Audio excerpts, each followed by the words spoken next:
চারিদিকে ধানের মাঠ, পাকা রাস্তা এখনো পুরোপুরি পৌঁছায়নি গ্রামটিতে, কিন্তু এই প্রত্যন্ত গ্রামেই বড় হয়ে উঠছে একদল কিশোরের লড়াই, স্বপ্ন আর সৃজনশীলতার গল্প।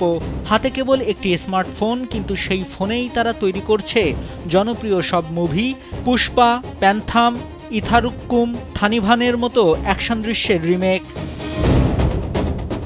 শহরের কিশোররা যেসব দৃশ্য শুট করতে ডিএসএলআর আর লাইট ক্যামেরা নিয়ে নেমে পড়ে, এই কিশোররা তা বানায় গ্রামের সরু পথ, ইটভাটা আর গাছপালার আড়ালে। স্যান্ডেলিনা সো, রূপচর্চায় আভিজাত্য। সমস্যা ছিল অনেক। শুরুতে কারোর কাছে ভালো ফোন ছিল না, কখনো বন্ধুর ফোন ধার নেয়া, কখনো আত্মীয়ের ফোন। শুটিং থেকে এডিট সবকিছুই করতে হতো সেই ধার করা ফোনে। তো সর্বপ্রথম রিপাদের একটা ভিডিও আমার সামনে আসে, ভিডিওটা অনেক সুন্দর হয়েছে, ভিডিও কোয়ালিটি ভালো, ভিডিওর সবকিছুই ভালো, এডিট ভালো, কিন্তু সাপোর্ট নাই। তারপর রিপাদের সাথে আমি ফেসবুকে যোগাযোগ করি, চিন্তা করি একসাথে মিলে যদি ভালো কিছু করি তাহলে অবশ্যই ভালো কিছু হবে। চাকরির পাশাপাশি আর কি কন্টেন্ট ভিডিও বানাই। তো নিজাম একদিন আমার ফোন দিল যে একটা চ্যানেল আছে, আমরা একটা শর্ট ফিল্ম বানাইছি, তুমি করবা নাকি? সময় পড়ে রয়েছে, করুন যাবো, কোনো সমস্যা নেই। ধার করা ফোনে কাজ করতে গিয়ে বারবার সমস্যা হতো, শুটিং থেমে যেত, এডিটিং করা কঠিন হয়ে পড়তো। এতে তারা অনেক সময় হতাশ হয়ে পড়তেন। তারপর এক সময় রাতুল হাসান রিফাতের মামা একটি ভালো স্মার্টফোন কিনে দেন। সেই মুহূর্ত থেকে বদলে যেতে থাকে সবকিছু। তখন মামারে বললাম, আমার আশিক মামা আছে, ওই মামারে কইলো যে একটা ভালো ফোন কিনা দাও, রিফাতে ভালো কিছু করবো। তো ওর কথা হইন না, আমার মামা মানে একটা ভালো একটা ফোন কিনা দেবে।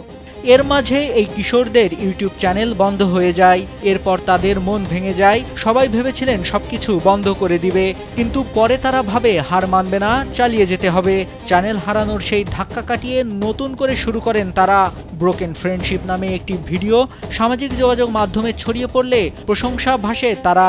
অনেকেই অবাক হয়, গ্রামের ছেলেরা এত সুন্দর অ্যাকশন ভিডিও কিভাবে বানাচ্ছে, যেখানে বাংলা সিনেমাতেই এমন অ্যাকশন দৃশ্য দেখা যায় না। তার আগে একটা চ্যানেলও ছিল ইউটিউবে, ওইটা আমার নষ্ট হয়ে যায়, ব্র্যান্ড হয়ে যায়।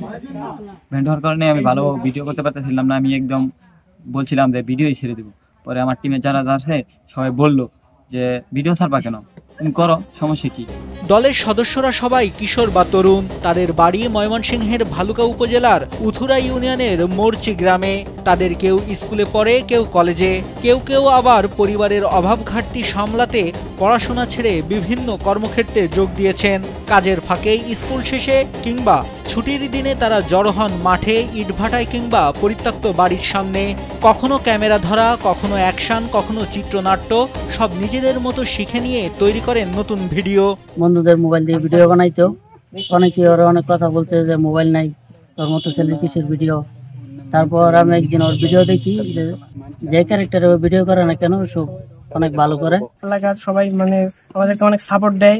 সাপোর্ট দেওয়ার কারণে তাদের মানে আমাদের মনের ভিতরে একটা মানে আকাঙ্ক্ষা তৈরি হয়। তার জন্য আমরা আর কি মানে আরো এগিয়ে যেতে পারতেছি। সৃজনশীলতা দেখাতে শহরের ঠিকানা লাগে না, ভালো ক্যামেরা লাগে না। যারা সত্যি স্বপ্ন দেখে তারা সীমাবদ্ধতা দিয়ে গল্প শুরু করে, দক্ষতা দিয়ে গল্প এগিয়ে নেয়। মোরচি গ্রামের এই কিশোর ও তরুণরা ঠিক সেটাই প্রমাণ করছে। একদিন হয়তো তাদের মধ্য থেকেই জন্ম নেবে দেশের জনপ্রিয় কোনো চলচ্চিত্র নির্মাতা বা কন্টেন্ট ক্রিয়েটর। আপাতত তারা নিজেদের গ্রাম থেকেই দেখাচ্ছে আসল ক্ষমতা প্রযুক্তিতে নয়, ভাবনায় আর চেষ্টা করার সাহসে। নাইমুল হাসিব, কালবেলা।